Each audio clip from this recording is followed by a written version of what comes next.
पहले जमाने में बसरा बगदाद के अधीन था। बगदाद में खलीफा हारून रशीद का राज था और उसने अपने चचेरे भाई जुबैनी को बसरा का हाकिम बनाया था। जुबैनी के 2 मंत्री थे, एक का नाम था खाकान और दूसरे का सुए खाकान। खाकान उदार और क्षमाशील था और इसलिए बड़ा लोकप्रिय था। सुए खाकान उतना ही क्रूर और अन्यायी था और प्रजा उससे रुष्ट थी। सुए खाकान अपने सहयोगी मंत्री खाकान के प्रति भी विद्वेष रखता था। एक दिन जुबैनी ने खाकान से कहा कि मुझे एक दासी चाहिए जो अति सुंदर हो तथा गायन वादन तथा अन्य विद्याओं में निपुण भी हो। खाकान के बोलने के पहले ही सुए खाकान बोल उठा, ऐसी लौनी तो 10,000 अशरफी से कम में नहीं आएगी। जुबैनी ने आंखें तरेर कर कहा, तुम समझते हो 10,000 अशरफिया मेरे लिए बड़ी चीज हैं। यह कहकर उसने खाकान को 10,000 अशरफिया दिलवा दी। खाकान ने घर आकर दलालों को बुलाया और उनसे कहा कि तुम जुबैनी के लिए अति सुंदर और सारी विद्याओं कलाओं में निपुण एक दासी तलाश करो, चाहे जितने मोल की हो। सारे दलाल इच्छित प्रकार की दासी ढूंढने में लग गए। कुछ दिनों बाद एक दलाल खाकान के पास आकर बोला कि एक व्यापारी ऐसी ही दासी लाया है जैसी आपने कहा था। खाकान के कहने पर दलाल उस व्यापारी को दासी समेत ले आया।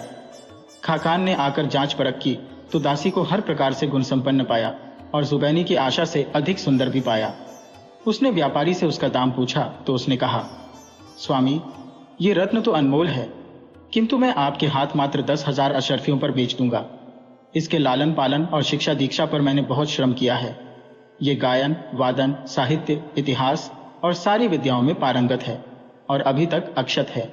मंत्री ने बगैर कुछ कहे 10,000 अशरफिया गिनवा दी। व्यापारी ने कहा, सरकार, एक निवेदन और है, इसे 1 सप्ताह बाद ही हाकिम के पास ले जाए। कारण यह है कि यह बहुत दूर की यात्रा से बड़ी क्लांत है और 1 हफ्ते के अंदर इसे अच्छा खिलाएंगे पिलाएंगे और 2 बार गर्म पानी से नहलाएंगे तो इसका रूप ऐसा निखरेगा कि आप भी इसे पहचान नहीं सकेंगे। खाकान ने यह बात मान ली। उक्त दासी को उसने अपनी पत्नी के सुपुर्द किया और कहा कि इसे 1 सप्ताह तक खिलाओ पिलाओ और 2 बार गर्म हम्माम में भीजो, फिर मैं उसे जुबैनी के सामने पेश करूंगा। उसने दासी से भी, जिसका नाम हुस्न अफरोज था, कहा, देख, तुझे मैंने अपने स्वामी के लिए मोल लिया है।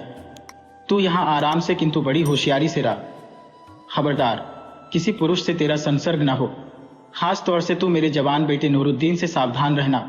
वह दिन में कई बार अपनी मां के पास आया करता है।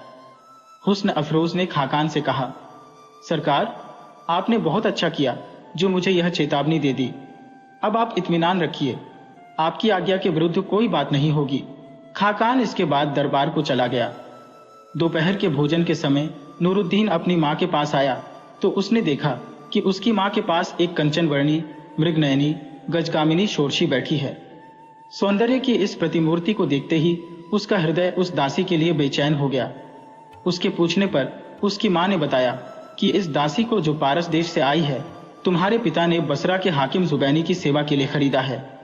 इसके बावजूद नूरुद्दीन उससे अपना मन न हटा सका और ऐसी तरकीब सोचने लगा जिससे वह दासी उसके हत्थे चढ़ जाए। नूरुद्दीन अत्यंत सुंदर था, इसलिए हुस्न अफरोज भी भगवान से प्रार्थना करने लगी कि कोई ऐसी बात हो जाए जिससे मैं हाकिम के बजाय इसी सजीले नौजवान के पास रह सकूं। उस दिन से नूरुद्दीन ने यह नियम बना लिया कि अक्सर अपनी मां के पास आता और हुस्न अफरोज से आंखों आंखों में बातें करता। हुस्न अफरोज भी खाकान की पत्नी की आंख बचाकर नूरुद्दीन से प्रेम पूर्वक आंखें मिलाती और संकेत ही में अपने हृदय की अभिलाषा कहती। यह मौन दृष्टि विनिमय कब तक छुपाता। नूरुद्दीन की मां उसका इरादा समझ गई और उससे बोली, प्यारे बेटे, अब भगवान की दया से तुम जवान हो गए हो। अब तुम्हारे लिए उचित नहीं है कि स्त्रियों में अधिक बैठो। तुम दोपहर का भोजन करके तुरंत बाहर मर्दाने में चले जाया करो। नूरुद्दीन ने विवशता में यह मान लिया।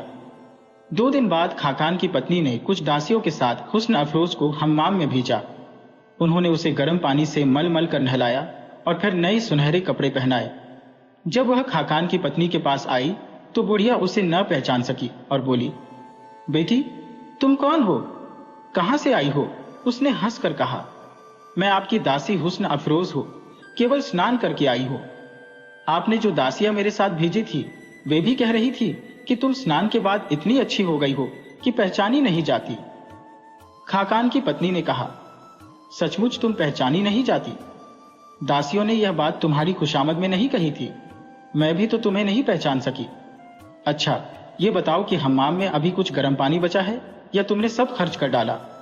मैंने भी बहुत दिन से नहीं नहाया है और नहाकर तरोताजा होना चाहती हो। हुस्न अफरोज ने कहा, जरूर नहाइए, अभी काफी गर्म पानी हम्माम में मौजूद है। खाकान की पत्नी ने हम्माम में जाने से पहले 2 दासियों को हुस्न अफरोज की रक्षा के लिए नियुक्त किया और कहा कि इस बीच अगर नूरुद्दीन आए और हुस्न अफरोज के पास जाने का प्रयत्न करे तो तुम उसे ऐसा न करने देना। यह कहकर वह हम्माम में चली गई और मल मल कर नहाने लगी। संयोग से उसी समय नूरुद्दीन आ गया। उसने देखा कि माँ अभी हम्माम से देर तक नहीं निकलेगी, यह अच्छा मौका है। वह हुस्न अफरोज का हाथ पकड़कर उसे एक कमरे में ले जाने लगा। दासियों ने उसे बहुत रोका, लेकिन वह कहाँ मानने वाला था। उसने दोनों दासियों को धक्के देते हुए महल के बाहर निकाल दिया और खुद हुस्न अफरोज को लेकर कमरे में चला गया और द्वार अंदर से बंद कर लिया। हुस्न अफरोज तो स्वयं उस पर मुग्ध थी। दोनों ने प्रेम मिलन का खूब आनंद लूटा। जिन दासियों को उसने धकिया कर निकाला था वे रोती पीटती हम्माम के दरवाजे पर पहुंची और मालकिन का नाम लेकर गुहार करने लगी। खाकान की पत्नी ने पूछा तो दोनों ने सारा हाल बताया। वह घबराहट के मारे कांपने लगी और बगैर नहाई ही अपने महल में आ गई। इतनी देर में नूरुद्दीन भोग विलास करके महल से बाहर जा चुका था। खाकान की पत्नी को सिर पीटते देखकर हुस्न अफरोज को आश्चर्य हुआ। उसने पूछा, मालकिन, ऐसी क्या बात हो गई? आप इतनी व्याकुल क्यों हैं? ऐसा क्या हुआ कि आप बगैर स्नान किए ही आ गईं? उसने दांत पीसकर कहा, कमबख्त, तू मुझसे पूछती है कि क्या हुआ? तुझे नहीं मालूम है कि क्या हुआ? मैंने तुझे बताया नहीं था कि तू जुबैनी की सेवा के लिए खरीदी गई है? फिर तूने नूरुद्दीन को अपने पास क्यों आने दिया? हुस्न अफरोज ने कहा, मालकिन माँ, इसमें क्या गलती की है मैंने? ये ठीक है कि सरकार ने मुझे बताया था कि मैं हाकिम के लिए खरीदी गई हो, किंतु इस समय आपके पुत्र ने मुझसे कहा था कि मेरे पिता ने तुम्हें मेरी सेवा में दे दिया है और तुम्हें बसरा के हाकिम के पास नहीं भेजेंगे। अब जब मैं उनकी हो ही गई तो उन्हें क्यों रोकती? फिर सच्ची बात है कि उन्हें जब से देखा था मेरा मन उनसे मिलने को लालायक था। मैं खुद ही चाहती हूँ कि जीवन भर उनकी चरण सेवा करूं और बसरा के हाकिम जुबैनी का कभी मुंह न देखूं। खाकान की पत्नी बोली, हृदय तो मेरा भी इसी में प्रसन्न होगा कि तू नूरुद्दीन के पास रहे, किंतु उस लड़के ने झूठ बोला है। मुझे तो डर यह है कि मंत्री जब ये सुनेंगे तो उसे मरवा डालेंगे। अब मैं रो नहीं तो क्या करूं? इतने में मंत्री भी आ गया। उसने पत्नी से रोने का कारण पूछा। मंत्री की पत्नी ने कहा, सच्ची बात छुपाने से कोई लाभ नहीं। मैं हम्माम में नहाने गई थी, इसी बीच तुम्हारे इकलौते पुत्र ने यह कहकर इस लौंडी को खराब कर डाला कि तुमने वह लौंडी उसे दे दी थी। तुमने उसे लौंडी दी है या नहीं? खाकान यह सुनकर सिर पीटने लगा और चिल्ला चिल्लाकर कहने लगा, इस बदमाश लड़के ने हम सबका नाश कर दिया। हाकिम जुबैनी के लिए ली हुई अक्षत दासी को खराब कर दिया। मेरी सारी प्रतिष्ठा मिट्टी में मिला दी। और सिर्फ अपमान की ही बात नहीं है, हाकिम को यह मालूम होगा तो वह मुझे भी मरवा डालेगा और उस अभागे को भी। उसकी पत्नी ने कहा, स्वामी, जो हो गया उस पर अफसोस करने से क्या लाभ? मैं अपने सारे जेवर उतारे देती हूँ। इन्हें बेचने पर 10,000 अशरफिया तो मिल ही जाएंगी। तुम उनसे दूसरी दासी खरीद लेना और हाकिम को दे देना। मंत्री ने कहा, क्या तुम समझती हो कि मैं 10,000 अशरफियों के लिए रो रहा हूं या इतनी रकम खुद खर्च नहीं कर सकता? मुझे दुख इस बात का है कि मेरी प्रतिष्ठा खतरे में है। सुए खाकान जरूर हाकिम से कह देगा कि मैंने जो दासी हाकिम के लिए खरीदी थी वह अपने बेटे को दे डाली। उसकी पत्नी ने कहा, सुए खाकान निस्संदेह तुम्हारा शत्रु है, किंतु हमारे घर के अंदर का हाल उसे क्या मालूम। फिर अगर कोई चुगली भी करे तो तुम हाकिम से कह देना कि मैंने आपके लिए एक दासी खरीदी जरूर थी, किंतु उसकी शरीर परीक्षा से ज्ञात हुआ कि वह आपके योग्य नहीं थी। इस तरह सुए खाकान की शिकायत का कोई प्रभाव नहीं रहेगा। इधर तुम फिर दलालों को बुलवाओ और नई सर्वगुण संपन्न दासी लाने के लिए कहो। पत्नी के समझाने से मंत्री को ढांढस बंधा।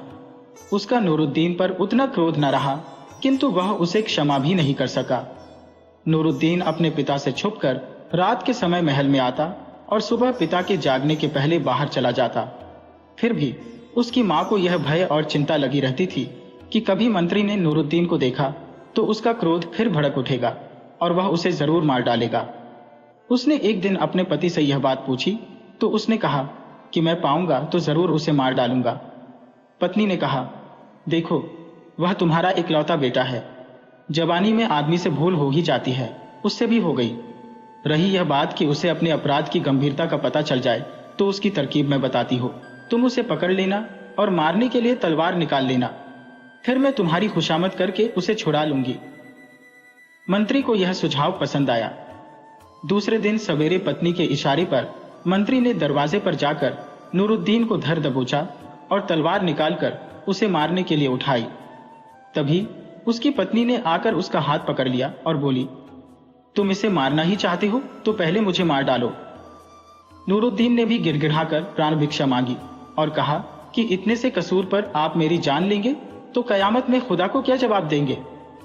मंत्री ने तलवार फेंक कर कहा, तुम मेरे नहीं अपनी मां के पांवों पर गिरो, उसी के कहने पर मैंने तुम्हें छोड़ा है। मैं तुम्हें हुस्न अफरोज भी देता हूं, लेकिन खबरदार उसके साथ ब्याहता का व्यवहार करना, दासी का नहीं, और उसे किसी दशा में न बेचना। इसके बाद नूरुद्दीन आनंद पूर्वक हुस्न अफरोज के साथ रहने लगा और मंत्री भी उन दोनों की परस्पर प्रीति देखकर प्रसन्न हुआ और संतोष से रहने लगा। जुबैनी के सामने उसने दासी के बारे में वही कह दिया जो उसकी पत्नी ने कहा था।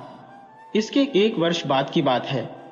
मंत्री ने गर्म पानी से देर तक स्नान किया, किंतु अचानक कुछ ऐसा काम आ पड़ा कि वह बाहर निकल आया। गर्मी से अचानक सर्दी में आ जाने के कारण वह बीमार हो गया और उसका रोग बढ़ता गया। अपना अंत समय निकट देखकर नूरुद्दीन से, जो उसकी परिचर्या के लिए बराबर उसके पास रहता था, कहा, मैंने पहले भी कहा था और अब फिर कहता हूं कि हुस्न अफरोज को प्यार से रखना और उसे कभी बेचना नहीं। इसके बाद उसने शरीर छोड़ दिया। नूरुद्दीन ने उसकी बड़ी धूमधाम से अंत्येष्टि की और 40 दिन तक बाप का मातम किया। इसी बीच उसने किसी मित्र आदि को अपने पास आने की अनुमति नहीं दी। फिर धीरे धीरे उसके मित्र उसे तसल्ली देने के लिए आने लगे और कुछ दिनों में ही मित्रों के आने का तांता लग गया। नूरुद्दीन अल्पवयस्क और अनुभवहीन था। उसके मित्रों ने इस बात का अनुचित लाभ उठाया। उन्होंने रास रंग के सुझाव दिए और नूरुद्दीन ने दोनों हाथों से धन लुटाना आरंभ किया और उसके मित्र धन से अपना घर भरने लगे। एक दिन हुस्न अफरोज ने उसे समझाया, तुमने अपने कमीने मित्रों पर बहुत कुछ लुटा दिया, अब चेत जाओ और ये फिजूल खर्चियां बंद कर दो। नूरुद्दीन हंसकर बोला, क्या बात करती हो? क्या मेरे पिता मरने पर अपने साथ ले गए और क्या मैं ले जाऊंगा? फिर जीवन में आनंद लेने के लिए अपने धन का प्रयोग क्यों न करूं? 2-4 दिन बाद उसका गृह प्रबंधक उसके पास आया और वही खाता खोलकर उसे सारी स्थिति बताने के बाद उससे बोला, आपने इस थोड़े ही समय में बहुत अधिक खर्च कर दिया है। आपके स्वामी भक्त सेवकों से आपकी यह बर्बादी नहीं देखी जाती, इसलिए उनमें से बहुत से लोग काम छोड़कर चले गए हैं। यही हाल रहा तो मैं भी अधिक दिनों तक आपकी सेवा नहीं कर सकूंगा। या तो आप अपने अपव्यय को रोकिए या मेरा हिसाब साफ कर मुझे विदा कीजिए। प्रबंधक के लाख समझने पर भी नूरुद्दीन ने अलल्ले तल्ले नहीं छोड़े। उसके मित्र उसे पहले से अधिक लूटने लगे। कभी कोई आता और कहता, आपका अमुक बाग और उसमें बना मकान मुझे बहुत भा गया है, आपको तो कोई कमी नहीं, आप उसे मुझे दे दीजिए। और मूर्ख नूरुद्दीन उसके नाम व बाग और उसके अंदर का मकान लिख देता। इसी प्रकार कोई उसके अरबी घोड़े या विशालकाय हाथी की प्रशंसा करता और नूरुद्दीन उसे भी दे डालता। कुछ ही दिनों में यह हाल हो गया कि उसके पास अपने रहने के महल के अलावा और कुछ नहीं रहा। अब उसके मित्र उससे कन्नी काटने लगे। वे उसके पास नहीं आते थे। अकेलेपन से घबराकर वह किसी को बुलाता तो वह न आता, और अगर आता भी तो 2-4 मिनट बैठकर चला जाता। कभी कभी कोई मित्र घर ही से पत्नी की बीमारी का या इसी प्रकार का कोई और कुछ बहाना बना लेता। इसी प्रकार मित्रों की उदासीनता से आश्चर्यान्वित होकर उसने एक दिन हुस्न अफरोज से इस बात का उल्लेख किया। उसने कहा, प्रियवर, मैंने तो पहले ही कहा था कि यह सारे आदमी स्वार्थी हैं। बात मित्रों की उदासीनता तक ही नहीं रही। आमदनी तो कुछ भी नहीं थी। धीरे धीरे घर का सामान और दास दासियां बिक गए। वेतनभोगी सेवक पहले ही चले गए थे। अब घर में खाने को भी कुछ नहीं रहा। 2 दिन तक उपवास हुआ तो तीसरे दिन हुस्न अफरोज आंखों में आंसू भरकर बोली, प्रियतम, अब इसके अलावा कोई रास्ता नहीं है कि तुम मुझे बाजार में बेच दो और जो मिले उससे भाग्य आजमाओ। नूरुद्दीन ने कहा, तुम्हें बेचना तो असंभव है, किंतु मुझे कुछ मित्रों से आशा है, वह इस आड़े समय में मेरी सहायता अवश्य करेंगे। हुस्न अफरोज बोली, यह तुम्हारा ख्याल ही ख्याल है, तुम्हारे मित्रों में कोई भी तुम्हारा हितचिंतक नहीं था। नूरुद्दीन ने कहा, ऐसी बात नहीं है, तुम क्या जानो कि वह लोग कैसे हैं? वह चुप हो रही। नूरुद्दीन सवेरे उठकर एक मित्र के घर कुछ कर्ज मांगने के लिए गया। दरवाजे पर आवाज देने पर एक दासी बाहर निकली। नूरुद्दीन ने उसे अपना नाम बताया। उसने कहा, आप अंदर जाकर बैठे, मैं अभी खबर करती हूँ। उसे बिठाकर दासी ने अपने मालिक से कहा कि नूरुद्दीन आपसे मिलने आए हैं। मालिक ने क्रुद्ध होकर कहा, तुमने उसे अंदर क्यों बिठाया? अब जाकर उससे कह दे मालिक घर पर नहीं है। नूरुद्दीन ने यह वार्तालाप सुन लिया। दासी ने बाहर आकर लज्जित स्वर में मालिक की अनुपस्थिति की बात कही। नूरुद्दीन चुपचाप उठ आया। वह मन में सोचने लगा कि यह आदमी तो बड़ा ही दुष्ट निकला। कल तक मेरी प्रशंसा के पुल बांधा करता था, मेरे ही मकान में रहता है और अब मुझसे ही नहीं मिल रहा है। वह एक और मित्र के यहाँ गया जो पहले मित्र से कुछ कम धनवान था। वहां भी उसके साथ वही व्यवहार हुआ। इस तरह एक एक करके अपने 10 मित्रों के घरों पर नूरुद्दीन गया, किंतु किसी मित्र ने उससे बात भी न की। सहायता देना तो दूर की बात थी। वह बेचारा अत्यंत आहत होकर घर आया और अपनी प्रेयसी के सामने फूट पड़ा। आंसू बहाते हुए बोला, कैसी नीच है यह दुनिया। यही लोग कल तक मेरी जूतियां सीधी करने में गर्व का अनुभव करते थे और आज यह हाल है कि मुझसे कोई बात भी नहीं करना चाहता। मेरा हाल तो फलदार वृक्ष जैसा हो गया। जब तक फलों से लदा था सभी आदमी मेरे आसपास घूमा करते थे, अब कोई पास भी नहीं पटकता। हुस्न अफरोज ने कहा, तुम्हें अब यह मालूम हुआ है। मैं तो शुरू ही से उनके रंग ढंग से जानती थी कि वे सब महास्वार्थी हैं। मैं इसीलिए तुम्हें समझाया करती थी कि उनका साथ न करो। खैर, अब पिछली बातों का क्या रोना, अब यह सोचना है कि आगे क्या होगा। अब तो घर में भी कोई ऐसा सामान नहीं है जो बेच सको, और दास दासी तो तुम पहले ही बेच चुके हो। मकान बेच दोगे तो हम लोग रहेंगे कहाँ? इसलिए ऐसा करो कि मुझे दासों की मंडी में ले चलो। तुम्हें याद होगा कि तुम्हारे पिता ने मुझे 10,000 अशर्फियों में खरीदा था। अब मेरा इतना तो मोल नहीं होगा, किंतु इससे आधे को जरूर बिक जाऊंगी। तुम उससे व्यापार करो और जब तुम्हारे पास व्यापार से पैसा आ जाए तो मुझे फिर खरीद लेना। नूरुद्दीन ने रोते हुए कहा, एक तो मैं तुम्हें अपनी जान से ज्यादा चाहता हूं, फिर मैंने पिता को उनके अंत समय में वचन दिया है कि किसी भी दशा में तुम्हें नहीं बेचूंगा। हुस्न अफरोज ने कहा, प्रियतम, तुम ठीक कहते हो। मैं भी तुम्हें अपनी जान से ज्यादा चाहती हूँ, किंतु हमारे धर्म के अनुसार विपत्ति पड़ने पर प्रतिज्ञा तोड़ी भी जा सकती है। जैसी विपत्ति तुम पर है उसमें तुम और क्या कर सकते हो। अब नूरुद्दीन मजबूर होकर हुस्न अफरोज को लेकर बाजार में गया। पुराने दलाल को बुलाकर उसने कहा, कई वर्ष हुए मेरे पिता के हाथ तुमने एक फारस देश की दासी 10,000 अशर्फियों में बेची थी। अब मैं उसे बेचना चाहता हूं, तुम उसके लिए खरीदार देखो। दलाल ने उसकी बात मानकर हुस्न अफरोज को एक मकान में बंद करके बाहर ताला डाल दिया, जैसे बिकने वाले दास दासियों के साथ करते हैं। फिर वह दासों को खरीदने वाले व्यापारियों के पास गया। उन व्यापारियों ने कई देशों तथा यूनान, फ्रांस, अफ्रीका आदि की दासियां मोल ले रखी थी। दलाल ने उनसे कहा, तुम लोगों ने देश देश की दासियां ले रखी हैं, किंतु मैं फारस देश की ऐसी दासी तुम्हें दिखाऊंगा जिसके सामने कोई नहीं ठहरेगी। तुम लोगों ने विद्वानों का यह कथन तो सुना ही होगा कि हर गोल चीज सुपारी नहीं होती, हर चपटी चीज अंजीर नहीं होती, हर लाल चीज मांस नहीं होती और हर सफेद चीज अंडा नहीं होती। इसी तरह यह दासी जो चीज है वह कोई और दासी नहीं हो सकती। दलाल के साथ जाकर व्यापारियों ने हुस्न अफरोज को देखा। वे कहने लगे कि इसमें संदेह नहीं कि ऐसी सुंदर और बुद्धिमती दासी हमने और कहीं नहीं देखी, लेकिन हम सब मिलकर इसे खरीदेंगे और इसका मोल 4,000 अशर्फी लगाएंगे। इससे अधिक देना हमारी वश की बात नहीं है। ये कहकर वे मकान के बाहर आकर खड़े हो गए। दलाल भी मकान बंद करने के बाद सौदेबाजी करने के लिए उनके पास आया। इसी बीच दुष्ट मंत्री सुए खाकान की सवारी उधर से निकली। उसने पूछा कि यह भीड़ कैसी है? दलाल ने कहा कि यह सब एक दासी लेने के लिए आए हैं और उसका मोल 4,000 अशर्फी लगा रहे हैं। सुए खाकान ने कहा, मुझे भी एक अच्छी लौंडी चाहिए, तुम मुझे वह दासी दिखाओ। दलाल ने वजीर को मकान में ले जाकर हुस्न अफरोज को दिखाया। वजीर ने कहा कि मैं 4,000 अशर्फी इसके लिए दूंगा, अगर कोई और इससे अधिक लगाए तो ले जाए। लेकिन इसके साथ ही उसने संकेत ही से सारे व्यापारियों से कह दिया कि खबरदार इसका अधिक मूल्य न लगाना, इसलिए वे चुपचाप खड़े रहे। दलाल ने कहा, मैं इसके मालिक को जाकर बताता हूं कि आपने इसके लिए 4,000 अशर्फियों का दाम लगाया है। अगर वह इस मूल्य पर बेचने को तैयार हो तो आप निस्संदेह दाम देकर इसे अपने घर ले जाएं। इसके बाद दलाल नूरुद्दीन के पास आकर बोला, मुझे खेद है कि आपकी दासी उचित से कम मूल्य पर बिक रही है। मैंने व्यापारियों को उसे दिखाया तो वे उसका 4000 अशर्फी मूल्य देने को तैयार हो गए। मैं इस फिक्र में था कि कुछ देर और प्रतीक्षा करूं, संभव है कोई आदमी उसका 5-6 हजार देने के लिए तैयार हो जाए। उसी समय वजीर सुए खाकान की सवारी निकल रही थी। भीड़ देखकर उसने पूछा कि क्या बात है। यह मालूम होने पर कि एक अच्छी दासी बिक रही है, उसने उसे देखना चाहा और देखने पर उसके लिए 4000 अशर्फिया लगा दी। साथ ही अन्य व्यापारियों को भी इशारा कर दिया कि इससे अधिक दाम न लगाना। अब बोलो, तुम क्या कहते हो?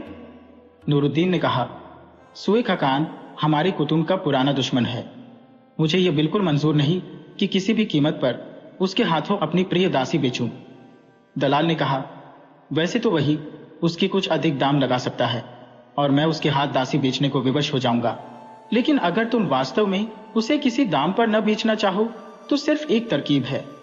मैं उसे वजीर के हाथ में देने लगूं तो तुम उसी समय आ जाना और दासी के मुंह पर झूठ मूठ का थप्पड़ मारकर उसे अपनी ओर घसीट लेना और कहना कि मुझे एक बात पर इस दासी पर क्रोध आ गया था और मैंने प्रतिज्ञा की थी कि बाजार में खड़े खड़े तेरा सौदा कर दूंगा। वह सौदा हो गया और मेरी प्रतिज्ञा पूरी हो गई। अब मैं इसे बेचना नहीं चाहता और किसी दाम पर भी इसे नहीं बेचूंगा। नूरुद्दीन ने दलाल की बात बड़ी खुशी से मंजूर कर ली और चुपके चुपके उसके पीछे दास दासियों के बाजार में पहुंच गया। जिस समय दलाल दासी का हाथ सुए खाकान के हाथ में देने लगा, तभी नूरुद्दीन बीच में आ गया। हुस्न अफरोज का दूसरा हाथ पकड़कर उसने अपनी ओर उसे खींचा और उसके मुंह पर 2 तमाचे हल्के से मारकर कहा, तू जाती कहाँ है? वह तो तेरी बदतमीजी और आज्ञा न मानने पर मैंने तुझे बेच देने को कहा था। अब तेरी बिक्री हो चुकी, तू सीधी तरह से घर चल। यह कहकर नूरुद्दीन उसे घसीटता हुआ अपने घर की ओर ले चला। सुए खाकान कुछ देर तक इस आकस्मिक घटना के कारण स्तंभित सा रहा, क्योंकि उसे यह भी नहीं मालूम था कि लौंडी नूरुद्दीन की संपत्ति है। फिर वह अपमान के कारण क्रोध में जल उठा और घोड़ा दौड़ाकर उसने रास्ते में नूरुद्दीन को जा पकड़ा। उसने नूरुद्दीन के एक कोड़ा मारना चाहा, लेकिन नूरुद्दीन पहले से होशियार था। उसने कोड़े का वार बचाकर सुए खाकान का हाथ पकड़कर उसे घोड़े से नीचे खींच लिया। अब दोनों में मल्लयुद्ध होने लगा। वजीर बूढ़ा था और नूरुद्दीन जवान। उसने वजीर को उठा उठाकर कई बार जमीन पर पटका और खूब रगड़े दिए। बाजार के सारे लोग तमाशा देखने खड़े हो गए। चूंकि सभी सुए खाकान से नाराज थे, इसलिए सभी चुपचाप उसकी दुर्दशा देखते रहे और किसी ने सुए खाकान की सहायता नहीं की। यहां तक कि जब वजीर के नौकर बचाने के लिए बढ़े तो वहां उपस्थित लोगों ने उन्हें यह कहकर रोक दिया, तुम लोग इन दोनों के बीच में न पड़ो। तुम्हें मालूम नहीं कि यह नौजवान भी मंत्री पुत्र है, दिवंगत मंत्री खाकान का पुत्र है, इसलिए वे भी डरकर रुक गए। नूरुद्दीन ने बूढ़े वजीर की दुर्गति कर दी। उसके शरीर से कई जगह खून निकल आया और उसके सारे वस्त्र और शरीर के सारे अंग खून और मिट्टी से सन गए और वह बेदम सा होकर एक ओर गिर रहा। नूरुद्दीन हुस्न अफरोज को लेकर अपने घर को चला गया। सुए खाकान वैसे ही लहू और मिट्टी से सने कपड़े और बदन लेकर हाकिम जुबैनी के पास पहुंचा। उसे वजीर को ऐसी दशा में देखकर आश्चर्य हुआ और वह बोला, तुम्हें किसने मारा? सुए खाकान ने हाथ जोड़कर कहा, सरकार, पुराने मंत्री खाकान के बेटे नूरुद्दीन ने मेरी यह दुर्दशा की है। जुबैनी ने विस्तृत विवरण चाहा तो सुए खाकान ने कहा, मैं आज बाजार की तरफ से निकला तो एक जगह भीड़ देखी। पूछने पर मालूम हुआ कि एक दासी बिक रही है। मुझे भी गृह कार्य के लिए एक दासी की जरूरत थी, इसलिए मैं भी रुक गया। दासी के देखने पर मुझे वह आपकी सेवा के उपयुक्त मालूम हुई, इसलिए मैंने 4000 अशर्फी पर उसका सौदा कर लिया। इतने में नूरुद्दीन आ गया और बोला कि मैं अपनी दासी तुम्हारे हाथ नहीं बेचूंगा। मैंने उसे बहुत समझाया कि मैं यह दासी अपने लिए नहीं बल्कि हाकिम के लिए खरीद रहा हूं, लेकिन उसने मेरी एक न सुनी। आपको भी भला बुरा कहा और मुझे मार पीट कर दासी को ले गया। सरकार, आपको याद होगा कि 3-4 बरस पहले आपने खाकान को 10,000 अशर्फिया एक सर्वगुण संपन्न दासी खरीदने के लिए दी थी।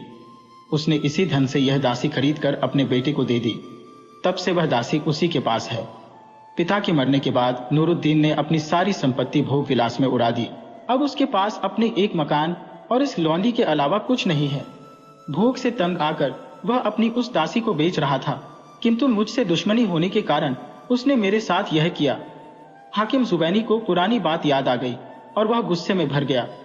उसने वजीर सुएखा खान को विदा किया और अपने एक सरदार को आज्ञा दी कि 40 सिपाहियों को लेकर जाओ, नूरुद्दीन और उसकी दासी को बांधकर यहाँ लाओ और उसके मकान को खुदवाकर भूमि को समतल कर दो। यह सरदार नूरुद्दीन के पिता से बड़ा उपकृत था। वह छुपकर अकेला उसके घर पर पहुंचा और उसे हाकिम की आज्ञा को बताकर कहा, यह 40 अशरफिया लो, इस समय मेरे पास इतना ही है। तुम तुरंत दासी को लेकर कहीं भाग जाओ, वरना जान से हाथ धोगे। मैं भी भागता हूँ, कोई मुझे यहाँ देखकर हाकिम से कह देगा तो मैं भी मारा जाऊंगा। यह कहकर सरदार उसी तरह छुप कर चला गया। इधर नूरुद्दीन ने जाकर हुस्न अफरोज को यह सब बताया और उसे लेकर मकान के पिछवाड़े की दीवार फलांग कर नदी के तट पर भागता हुआ पहुंचा। संयोग से उसी समय एक छोटा जहाज बगदाद जाने के लिए लंगर उठा रहा था। नूरुद्दीन और दासी के सवार होते ही जहाज ने लंगर उठा दिया और बगदाद को चल पड़ा। उधर कुछ देर बाद वही सरदार अपने 7 सशस्त्र सैनिकों को लाकर नूरुद्दीन का दरवाजा ऐसे क्रोध से खटखटाने लगा जैसे वास्तव में उसे गिरफ्तार करने आया हो। दरवाजा न खुलने पर उसने उसे तुड़वा दिया और अंदर जाकर सिपाहियों को मकान की तलाशी लेने और नूरुद्दीन और उसकी दासी को पकड़ने की आज्ञा दी। सिपाहियों ने मकान में न कोई सामान पाया न कोई आदमी। उसने पड़ोसियों से पूछा कि नूरुद्दीन कहाँ है। उनमें 2 एक को मालूम था कि वह पिछवाड़े से भाग गया है, किंतु सभी लोग उसे चाहते थे, इसलिए बोले कि हम लोगों को बिल्कुल नहीं मालूम कि वह कहाँ गया।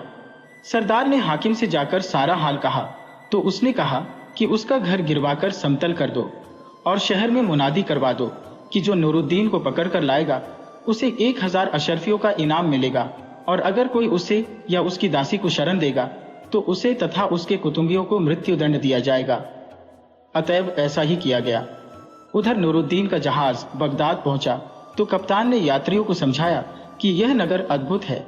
यह क्षण मात्र में गरीब अमीर बन जाता है और अमीर गरीब, इसलिए यह परदेशियों को सावधान रहना जरूरी है।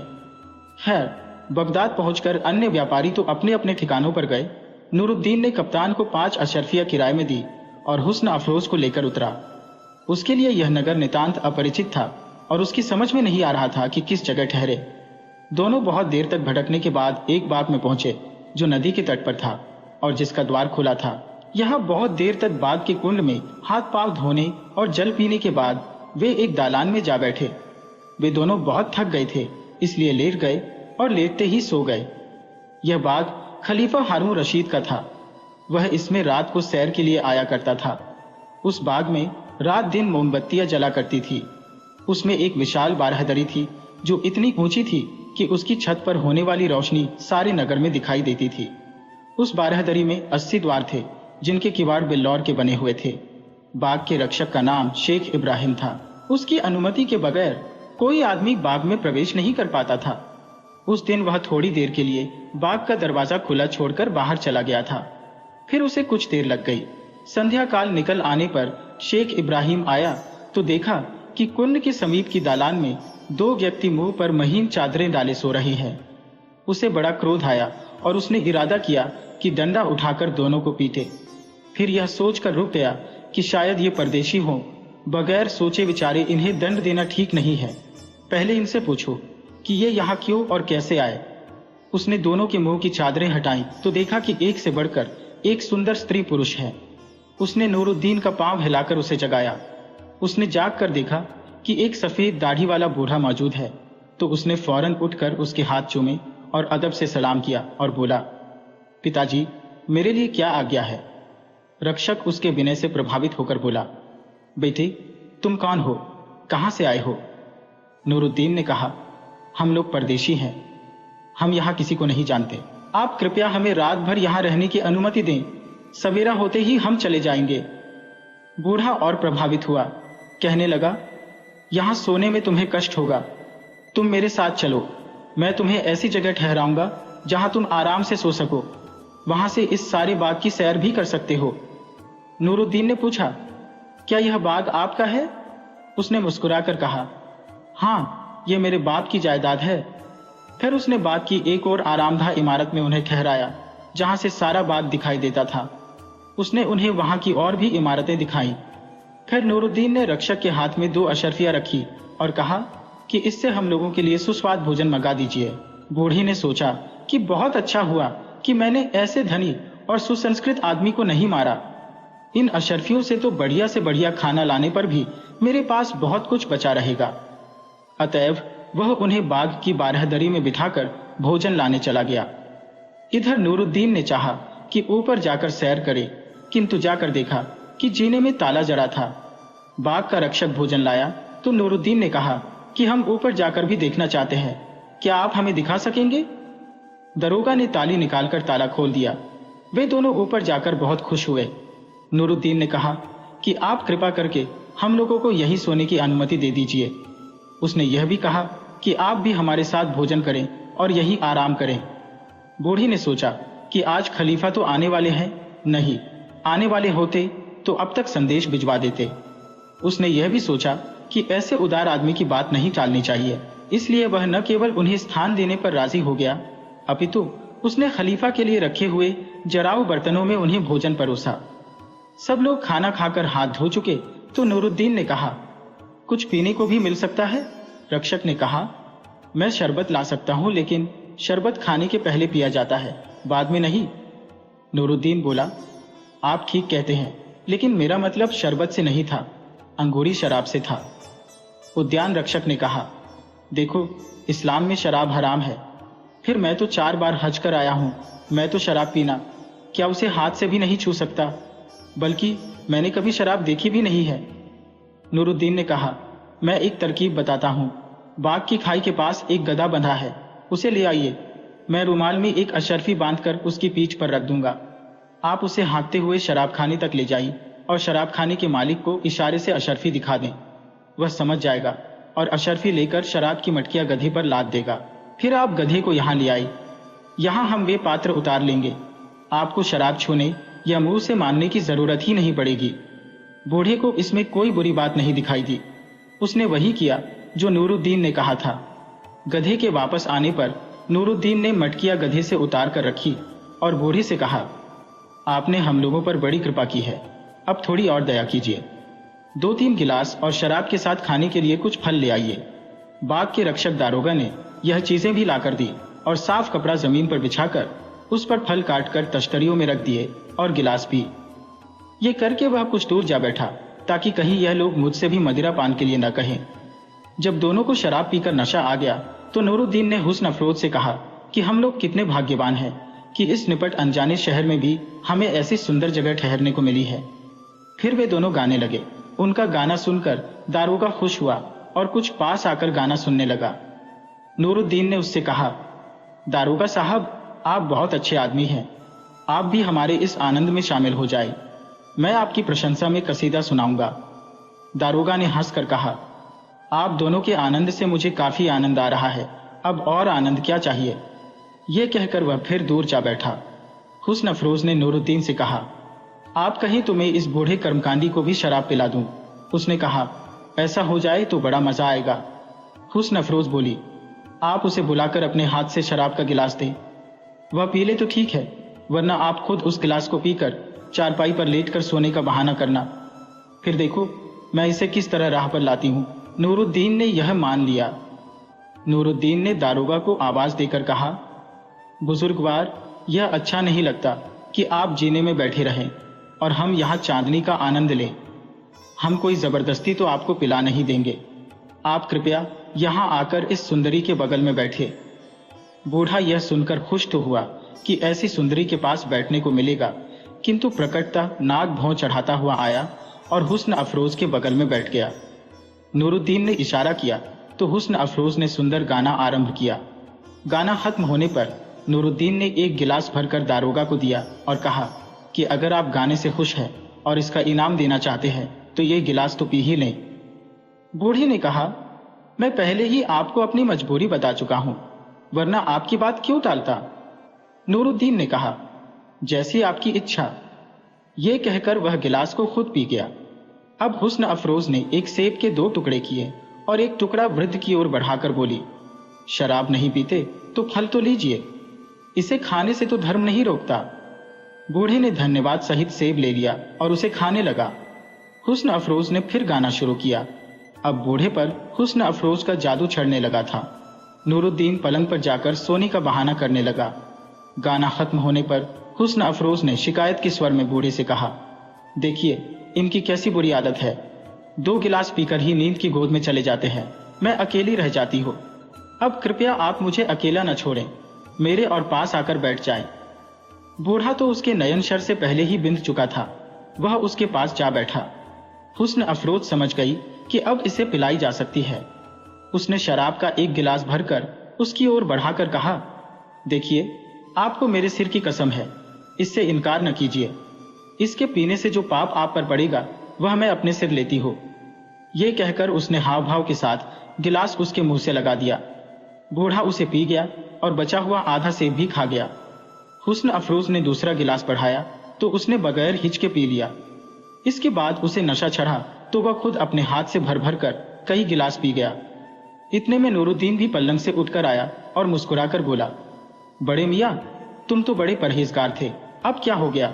बूढ़ा ठठाकर हंसा और कहने लगा, मैंने पी कहाँ है, यह तो तुम्हारी साथिन ने जबरदस्ती मुझे पिलाई है। इसी तरह वे लोग हंसी खुशी के साथ आधी रात तक बैठे बैठे मदिरा पान करते रहे। जब दारोगा को काफी नशा चढ़ गया तो हुस्न अफरोज ने कहा कि अब अंधेरा डरावना लगता है, कहो तो शमादान, मोमबत्तियों के पात्र जला दूं? बूढ़ी ने कहा, अच्छा यही चाहती हो तो जला लो, लेकिन 2-4 ही जलाना। किंतु हुस्न अफरोज ने वहां के सारे ही शमादान जला दिए। बूढ़ा नशे में था और हुस्न अफरोज के सौंदर्य से मस्त भी। उससे हुस्न अफरोज ने पूछा, कहिए तो जीने के शमादान भी जला दो ताकि किसी आने जाने वाले को कष्ट ना हो। बूढ़े ने बगैर समझे बूझे इसकी भी अनुमति दे दी। वह इस समय हुस्न अफरोज की हर बात मानने को तैयार था। खलीफा हारून रशीद उस दिन देर तक राजकाज में लगा रहा था। आधी रात को उसकी इच्छा हुई कि बाग में जाकर थकन मिटाए। महल से उसने देखा तो बाग की बारहदरी के ऊपर प्रकाश पुंज दिखाई दिया, क्योंकि हुस्न अफरोज ने सारे शमादान जला दिए थे। उसने अपने मंत्री जाफर से कहा, समझ में नहीं आता, मैं तो यहां हूं, इस बाग की बारहदरी में रोशनी किसने करवाई है? जाफर की समझ में भी कुछ ना आया, लेकिन वह दिल का अच्छा आदमी था। बाग के दारोगा को बचाने के लिए झूठ बोल गया। बाग के दारोगा ने एक मानता मानी थी और कहा था कि यह पूरी होगी तो अपने मित्रों को दावत दूंगा। उसने आज दावत दी होगी। खलीफा को इस बात पर विश्वास न हुआ। उसने खुद भी साधारण नागरिक के वस्त्र पहने और जाफर तथा अपने प्रधान अंगरक्षक मसरूर को भी पहनवाए और उन दोनों को लेकर चुपके से बाग की ओर चला। वहां जाकर देखा कि बाग का बाहरी द्वार खुला है। उसे दारोगा की असावधानी पर रोष हुआ और वह कहने लगा कि यह दरवाजा क्यों खुला है? जाफर इसका क्या जवाब देता? फिर खलीफा इन लोगों को बाग में बिठाकर खुद चुपचाप जीने पर चढ़कर छत का तमाशा देखने लगा। उसने देखा कि एक अति सुंदर युवक के साथ एक अनिंद्य सुंदरी बैठी है और दारोगा शराब का गिलास उस स्त्री को देते हुए कह रहा है, हे परम सुंदरी, मैंने अभी जी भरकर तुम्हारा गाना नहीं सुना, एक गाना सुनाओ, इसके बाद मैं भी तुम्हें गाना सुनाऊंगा। किंतु वह स्त्री का गाना सुनने के बजाय खुद गाने लगा। स्पष्ट था कि उसे गाना नहीं आता था, यूं ही रेंग रहा था। खलीफा को यह देखकर आश्चर्य हुआ। उसने सोचा कि इस दारोगा को क्या हो गया, यह तो बड़ा सदाचारी था। वह चुपके से उतरा और मंत्री जाफर को साथ लाकर उसे इशारे से दिखाया कि यहाँ क्या हो रहा है। उसने कहा, सरकार, मैं तो कुछ समझ नहीं पाया। खलीफा ने कहा, मैं इन सबको कड़ा दंड दूंगा, किंतु यदि इस सुंदरी ने अच्छा गाया तो क्षमा कर दूंगा। वे दोनों छुप कर सुनने लगे। बूढ़े ने कहा, कुछ ऐसा गाओ कि जी खुश हो जाए। हुस्न अफरोज बोली, यहाँ बांसुरी होती तो मैं वह गाना सुनाती कि तुम भी याद करते। अगर मिल सके तो बांसुरी लाओ। बूढ़ा झूमता हुआ उठा और एक कोठरी खोलकर उसमें से बांसुरी निकाल लाया। हुस्न अफरोज बांसुरी बजाने लगी। खलीफा ने मंत्री से कहा, यह स्त्री तो बड़ी अच्छी बांसुरी बजाती है, इस कारण मैंने इसका अपराध क्षमा किया और उसके कारण उसके साथी को भी। किंतु बूढ़ी की हरकत प्रशासन की बात है और तुम्हारी जिम्मेदारी है, इसलिए तुम जरूर फांसी पाओगे। मंत्री ने कहा, भगवान करता कि वह बुरा बजाती। खलीफा ने कहा, तुम यह बात क्यों कर रहे हो? मंत्री बोला, अगर ऐसा होता तो यह दोनों मारे जाते और इन दोनों के साथ मरने में सुख मिलता। खलीफा इस चतुराई के उत्तर से हंस पड़ा। हुस्न अफरोज ने बार बारी से बांसुरी और गले से वही राग निकाला तो खलीफा लोटपोट हो गया। वह संगीत का अच्छा मर्मज्ञ था। उसने इस डर से कि जीने ही में कहीं उससे वाह वाह न निकल जाए, मंत्री के साथ चुपचाप नीचे उतर आया और बोला, भाई, ये स्त्री तो गाने और बजाने दोनों में अद्वितीय है। हमारा दरबारी गवैया गाने बजाने में विश्वविख्यात है, किंतु इसके सामने वह अनाड़ी बच्चा मालूम होता है। मैं चाहता हूं कि पास से जाकर इसका गायन वादन सुनो, किंतु मेरी समझ में नहीं आ रहा है कि यह बात कैसे हो। मंत्री ने कहा, आपकी बात बिल्कुल ठीक है। अगर आप उन लोगों के सामने गए तो दारोगा आपको इन साधारण वस्त्रों में भी पहचान लेगा और डर के मारे ही मर जाएगा, और यह दोनों भी आपके डर से गाना बजाना भूल जाएंगे। खलीफा ने कुछ सोचकर कहा, तुम मसरूर के साथ बाग में बैठो, मैं बाहर जा रहा हूं, मेरे लौटने तक प्रतीक्षा करो। खलीफा ने बाग से निकलते ही देखा कि एक मछुआरा 4-5 बड़ी बड़ी मछलियां लेकर नदी की ओर से आ रहा है। खलीफा ने उसे रोककर कहा कि मुझे 2 अच्छी मछलियां बेच दो। मछुआरे ने खलीफा को साधारण वस्त्रों में भी पहचान लिया और डर के मारे कांपने लगा। खलीफा ने कहा, तुम डरो नहीं, मैं तुम्हें अच्छा इनाम दूंगा, लेकिन तुम मेरे यह कपड़े पहन लो और अपने कपड़े मुझे दे दो और चुपचाप घर चले जाओ। उसने ऐसा ही किया। खलीफा उसके कपड़े पहनकर 2 बड़ी मछलियां लेकर बाग में आ गया। जाफर और मसरूर उसे इस वेश में देखकर पहचान न सके। मंत्री ने समझा कि यह मछुआरा बेवक्त कुछ इनाम मांगने आया है। उसने झिड़क कर उससे भाग जाने के लिए कहा। इस पर खलीफा खिलखिलाकर हंस पड़ा। अब मंत्री ने गौर से देखा तो उसे पहचान गया और क्षमा मांगने लगा कि आपको पहचान न पाने पर ऐसी भूल हुई। उसने कहा, जब मैं ही इस वेश में आपको पहचान नहीं सका तो और कोई क्या पहचानेगा। अब आप बेधड़क बारहदरी की छत पर जाइए और जी भरकर उस सुंदरी का गाना सुने। खलीफा मछुआरे के वेश में और 2 मछलियां लिए हुए ऊपर गया और दरवाजा खटखटाया। दारोगा ने पूछा, कौन है? खलीफा ने दरवाजा खोलकर बहुत झुककर सलाम किया ताकि पहचाना न जाए। फिर वह बोला, मैं करीम मछुआरा हूं।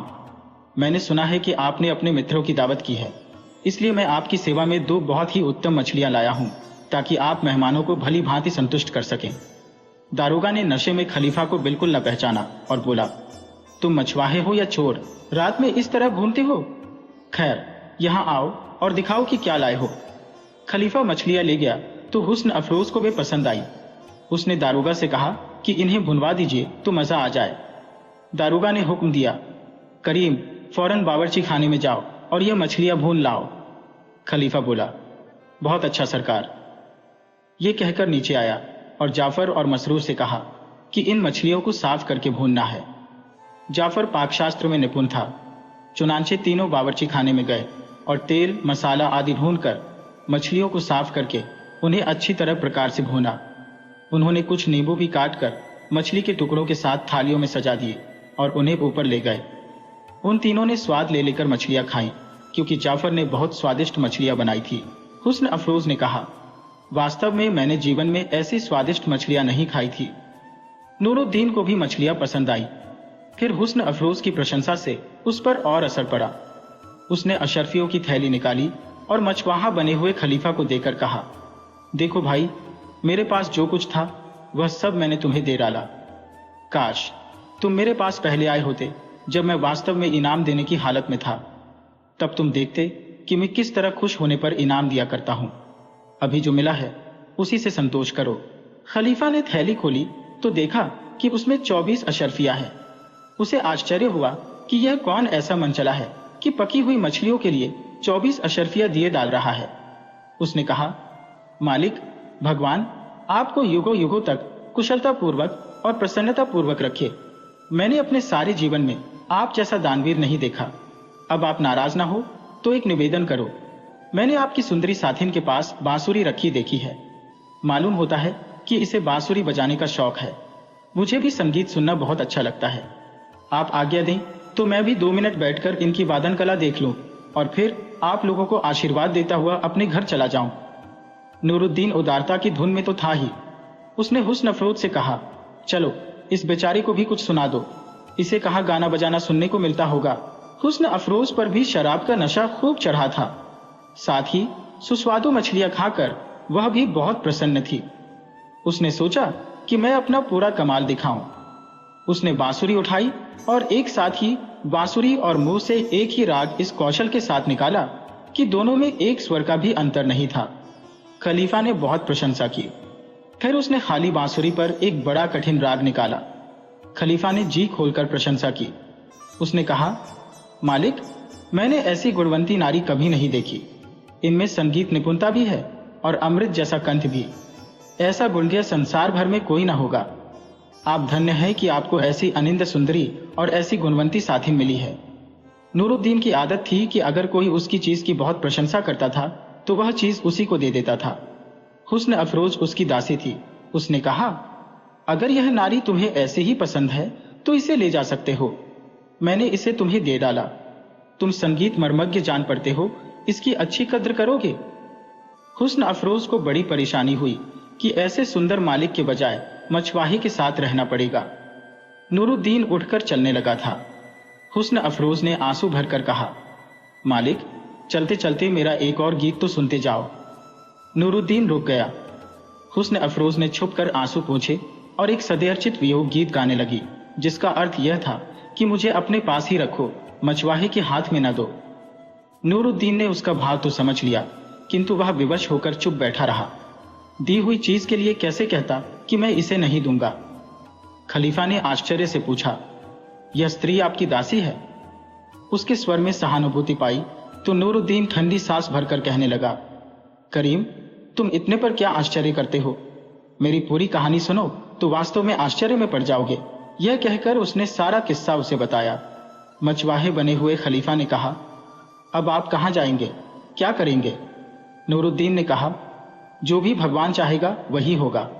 खलीफा ने कहा, आप कहीं न जाइए, वापस बसरा चले जाइए।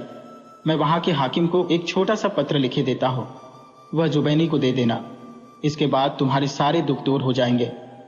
नूरुद्दीन ठठाकर हंस पड़ा। बोला, भाई, तेरा दिमाग तो ठीक है, कहां कहां राजा और कहां रंक। जुबैनी तेरे पत्र पर क्या ध्यान देगा? खलीफा ने कहा, आप जानते नहीं, जुबैनी मेरा बचपन का साथी है। वह कई बार मुझे मंत्री बनाने के लिए बुला चुका है, किंतु मैं उसका एहसान लेने के बजाय पैतृक धंधा करना पसंद करता हूं। नूरुद्दीन इस पर पत्र लेने को तैयार हो गया।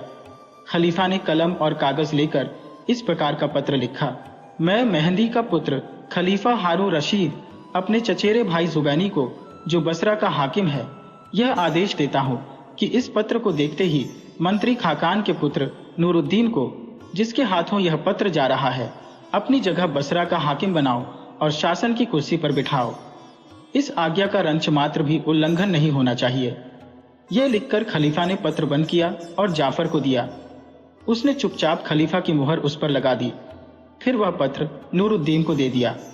यह ज्ञात रहे कि खलीफा जिस समय मछली भूनने गया था, उसी समय उसने मसरूर से कहा था कि मेरे लिए राजमहल से राजसी पोशाक ले आना।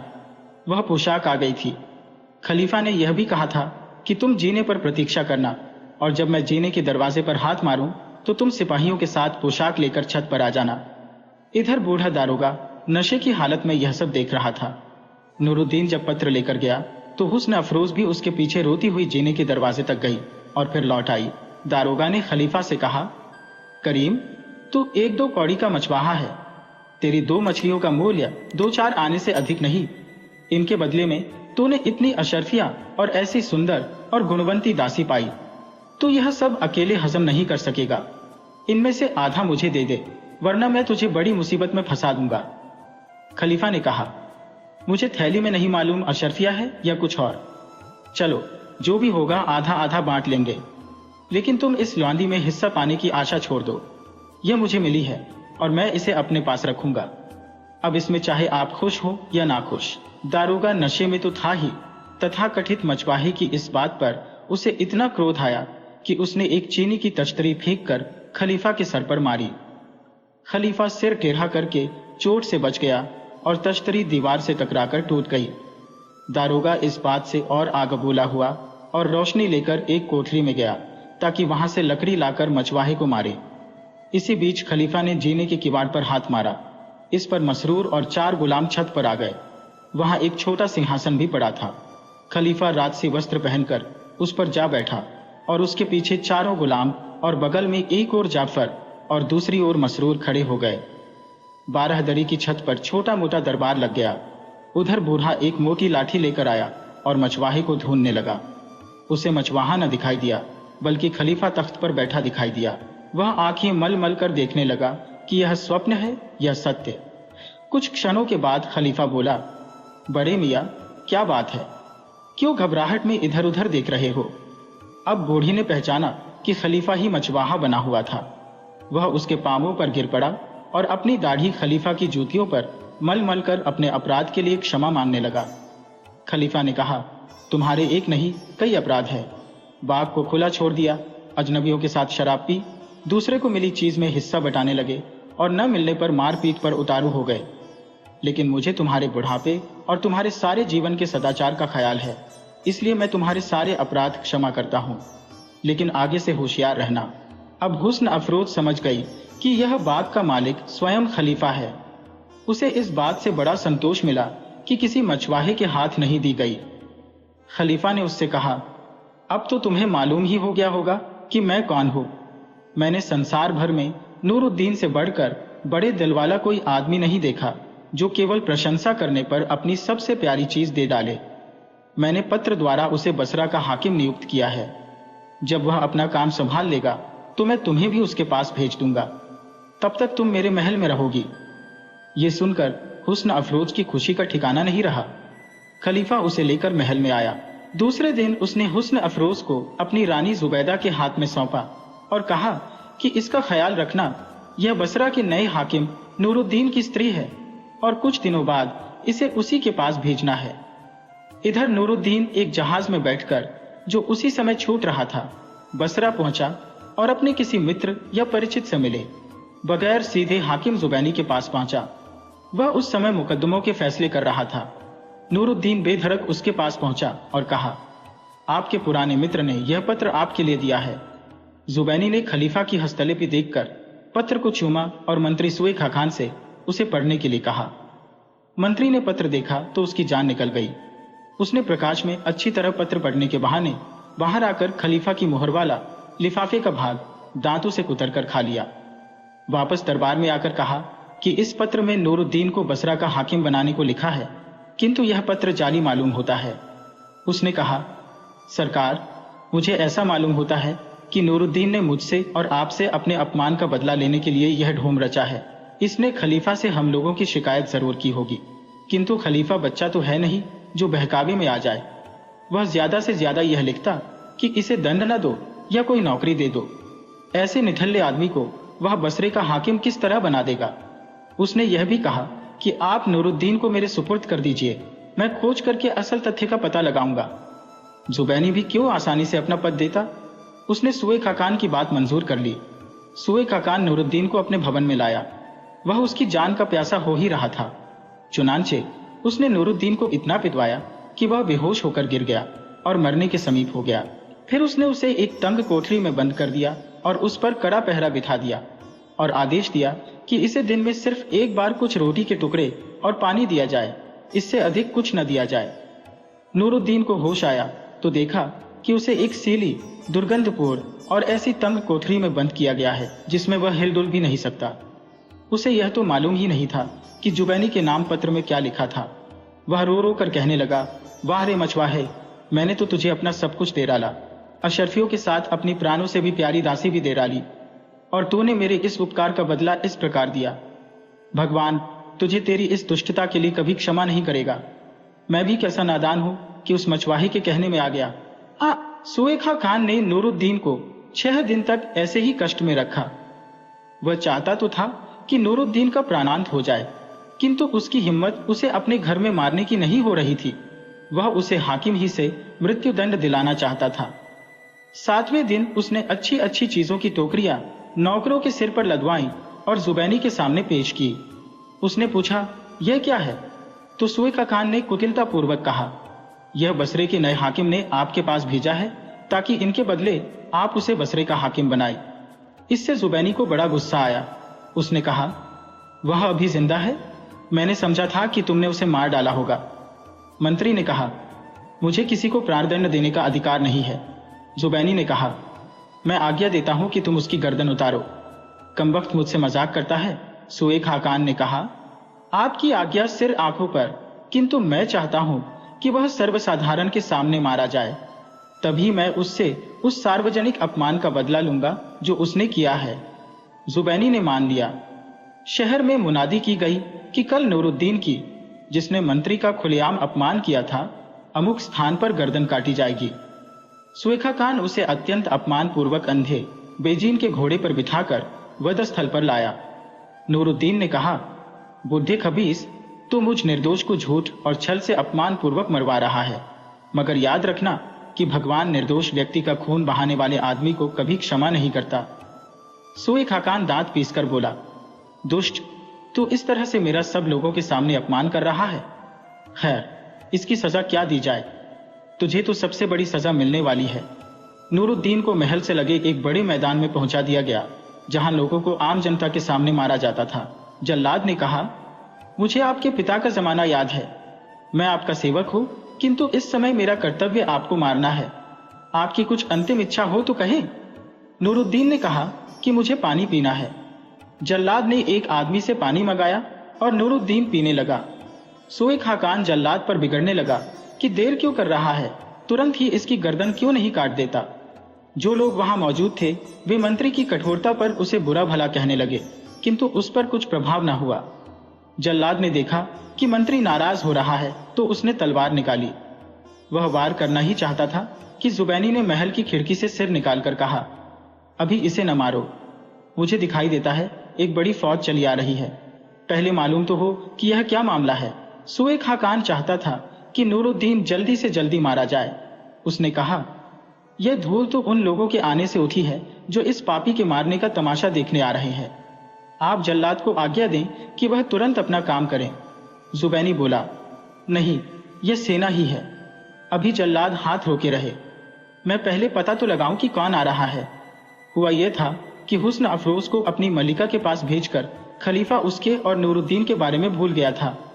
2-4 दिन बाद उसने अपने महल में एक दुख भरे गाने की आवाज सुनी।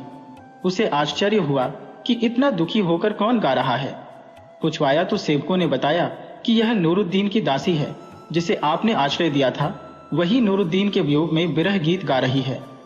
मंत्री जाफर को बुलाकर कहा, नूरुद्दीन के मामले में देर नहीं होनी चाहिए। तुम मेरी सनद और हुक्मनामा लेकर फौज के साथ खुद जाओ। अगर सुएखा खान ने दुर्विसंधि करके नूरुद्दीन को मरवा डाला हो तो तुम फौरन उसे मरवा डालना।